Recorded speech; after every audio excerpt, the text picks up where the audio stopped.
put an Elementor page we want to edit. So let's go to Pages. Let's find a page. The home page is usually a pretty good one for this kind of thing. Click on Edit with Elementor. Now let's find the section that you want to scroll down to when someone clicks on the specific link. We'll define the link after. So let's scroll them down to right here, this contact call to action. We're going to add a menu anchor widget. Let's drop that in as high as possible in this section, which is right there. And we're going to give it a name. This has to be letters, numbers, and dashes or underscores. No spaces. You can also have capital letters if you want. So I'm going to name this contact section to be very descriptive. Let's copy this whole thing. Now we scroll up and we find a button to attach it to. Let's put on the About Us button. Let's change the text to Contact Us, so that'll make more sense. In the link box right here, we have a hashtag already. We leave that hashtag there, and then we paste in, keeps on highlighting that. If it erases it, make sure you put it back on the front. We paste in that descriptive text we put in for our ID, in this case, contact section. Then we click on Update. Then we preview the page. And now when we click right here, it's going to scroll us right down to the section that we want to scroll down to. And you notice it puts the top of the browser right at the top of the widget. So wherever the top of this widget is, the anchor menu widget, that's where the browser is going to scroll down to. So that's one way to do it. There is another way that's not using a widget. So let's just delete the widget.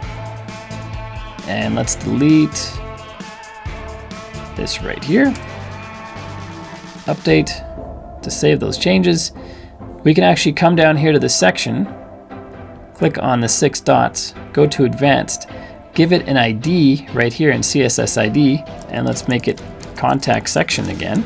And then we copy it. And we go back up, go back to the button. And this time we don't have a hashtag. We have to put the actual URL for this page. In this case, it is http new Elementor playground.com / now you put a hashtag, then you add your ID. And if this were, say, on your services page, you'd have to add in here services. So you have to have the complete URL to whatever page your anchor text is on. Okay, now update that. And if you're finding this tutorial helpful, click the like button, because that helps this video show up for more people on YouTube, so we can spread the knowledge and help more people with this information. So make sure you click like if you like this video. Go back out to here, click on Contact Us, and it scrolls us down to this section. You'll notice the difference. In this case, we were able to have it go right to the top of this section instead of going down to here. I think this is a bit of a better user experience. The reason it didn't work that way with the anchor widget was we weren't able to put the anchor widget in a good enough location. So we're able to put it here, and we can put it in this area. We can't put it at the top of this section. We can put it at the bottom of this one, that might work, but it's kind of hokey.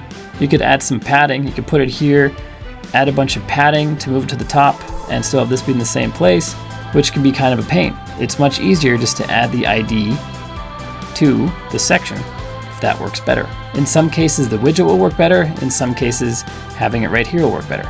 And now the last thing that you're going to find very useful is you can have these click to scroll buttons or anchor links linked to other pages.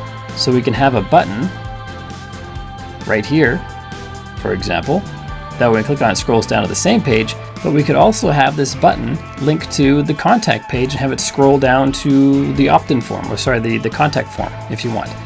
So let's do that really quick. Let's go to the contact page, and we're going to have it scroll down just a little bit right to this section right here where you can send us a message right to there. So let's edit the page with Elementor. And so now, since you know what you're doing, you have the option of adding the menu anchor widget or going directly to the advanced settings and using the CSS ID field. I prefer that for the reasons I outlined a moment ago. If we try to add the menu anchor again, it doesn't go where we want to scroll to. It goes right to the top of the message. We'll scroll down right to there, and it's not as user-friendly, in my opinion. It's much better if there's a little white space, I think. So I'm going to click on the 6 dots, make sure I'm on the Advanced tab. I'm going to call this Contact Form. Remember, letters, numbers, dashes, and underscores, no spaces. So let's copy this and then update. Now let's go back to the home page, and in this button, we have our link here. Let's just delete what we have there. We want to have this to be the link to the contact page followed by the hashtag and whatever ID we put in here, which in this case is contact form. So I'm going to start typing in here, contact. Here's our contact page. It has the full URL. Here's the domain name, /contact. After the last slash, put the hashtag, paste in the CSS ID, then click on update. And now when we click the link on the home page, we are going to not go to a separate spot on this page. It's going to go to the contact page and then scroll us down to where we want to go. So let's click on it. Boom, we're here instantly. With some JavaScript, you can make it so it comes to the page and then within a split second starts scrolling down to where the person wants to go. That can be confusing sometimes because people might think the website's scrolling to some place and they're not even doing the scrolling, so it might be weird. If it goes right to the section they're looking for, that's a lot less confusing because they clicked contact and they went right to the contact area of the contact page. So if you had help docs, for example, that clearly explain everything on your site or with your service or whatever, and you can link to specific sections in your help docs from your blog posts to better explain whatever it is you're explaining, that's really user-friendly. That's really helpful for people. Instead of saying for more information, look at our help docs, and then it goes to this help doc database that's not super useful, you can have people go specifically to the exact entry in the exact location in the exact entry that you think helps better explain whatever it is you're explaining. I hope that made sense. Either way, that's how you add a click to scroll or an anchor link to your website.